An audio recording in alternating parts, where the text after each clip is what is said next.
Hello, അസ്സലാമു അലൈക്കും. പള്ളിമാലി students, how are you? പിന്നെ നമുക്ക് നമ്മളെ ശരീരം, നമ്മൾ ജനിച്ച എത്ര കൊല്ലം ജീവിക്കും? 50 കൊല്ലം, 60 കൊല്ലം, 70 കൊല്ലം, മാക്സിമം 100 110 കൊല്ലം.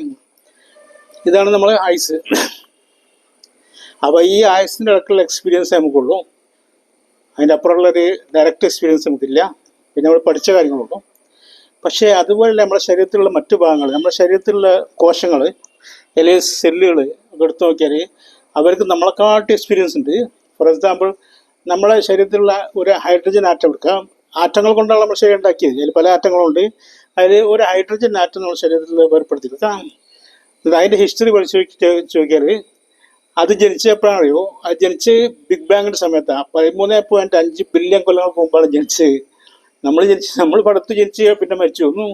പക്ഷേ ഈ ആൾ മരിക്കുന്നില്ല. ഇയാൾ ജനിച്ചിട്ട് പ്രപഞ്ച ഉൽപ്പത്തിൻ്റെ അന്ന് ജനിച്ചാണ്. അതായത് 13.5 ബില്യൺ കൊല്ലങ്ങൾക്ക് മുമ്പ് ബിഗ് ബാങ് ഉണ്ടായില്ലേ, അന്ന് ജനിച്ചാണ് ഈ ഹൈഡ്രജൻ ആറ്റം.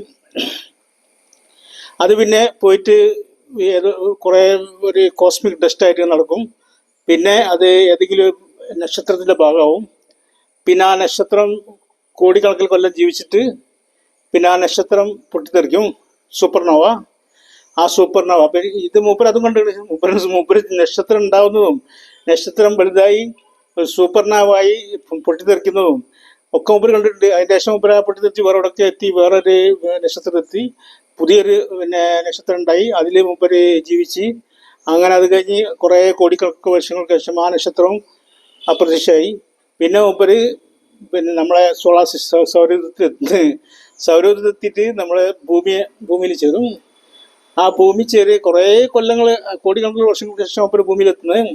അങ്ങനെ ഭൂമിയിൽ നമ്മളുണ്ടാകുമ്പോൾ നമ്മുടെ ശരീരത്തിൽ കയറി അല്ലേ, നമ്മുടെ ശരീരത്തിൻ്റെ ഭാഗമായി. ഇങ്ങനെയാണ് നമ്മൾ എല്ലാ കോശങ്ങളും സെല്ലുകളൊക്കെ ഉള്ളത്. നമ്മൾ മാത്രമുള്ളൂ കുറഞ്ഞ സമയം ജീവിച്ച് പോകുന്നത്, മറ്റിലൊക്കെ കുറേ കാലം.